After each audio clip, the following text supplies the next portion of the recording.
ప్రకృతిలో ఉండే ఒక గొప్ప ఫినామినా సినిమా అనే కాన్సెప్ట్కి దారితీసింది. ఆ రహస్యం ఏంటంటే, మనలో కొందరు ఎప్పుడైనా గ్రామాలకు వెళ్ళినప్పుడు గమనించే ఉంటారు. మనం ఎప్పుడైనా చీకటిగా ఉండే గదిలో ఉంటే గోడల మీద కొన్ని వస్తువుల నీడలు కనపడుతూ ఉంటాయి.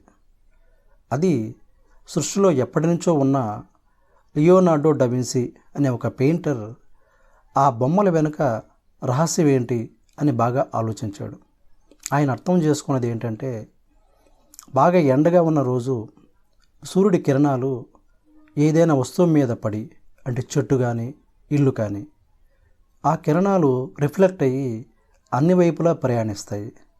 అలా ప్రయాణించే మార్గంలో ఎక్కడైనా ఒక చీకటిగా ఉండే గది ఉంటే ఆ గదికి తలుపు లాంటిది ఉండి అక్కడ ఒక చిన్న రంధ్రం ఉంటే ఆ రంధ్రం నుంచి ఆ రిఫ్లెక్ట్ అయిన కిరణాలన్నీ లోపలికి ప్రవేశించి కొంత దూరంలో ఉండే గోడ మీద ఆ వస్తువు యొక్క ప్రతిబింబాన్ని తలకిందులుగా ఏర్పరుస్తాయి. దాన్నే పిన్ హోల్ కెమెరా ఎఫెక్ట్ అనొచ్చు. దీన్ని బేస్ చేసుకునే పిన్ హోల్ కెమెరాలు ప్రారంభంలో తయారు చేయబడ్డాయి. కొంతకాలానికి ఫోటోగ్రాఫిక్ ఫిల్మ్లు తయారు చేయబడ్డాయి.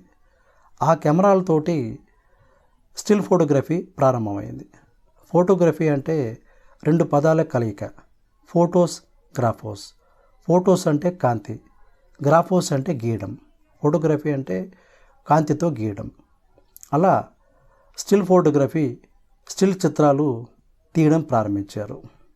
అయితే మన కంటికి ఒక బలహీనత ఉంది.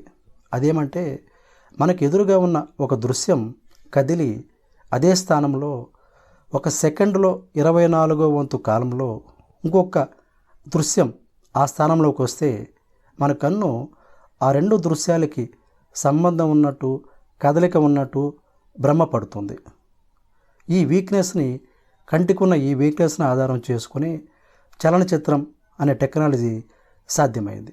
ఏదైనా కదిలే వస్తువుని ఒక సెకండ్కి 24 ఫ్రేముల వంతున ఫోటోలు తీసి ఒక ప్రొజెక్టర్లో పెట్టి అదే ఒక సెకండ్కి 24 ఫ్రేముల వంతున కదిలేలాగా కదిలించి ఒక తెర మీద ప్రదర్శిస్తే తిరిగి మనం షూట్ చేసిన ఆ కదిలే వస్తువు మన కళ్ళ ముందు కనపడుతుంది. ఇదే చలనచిత్రం.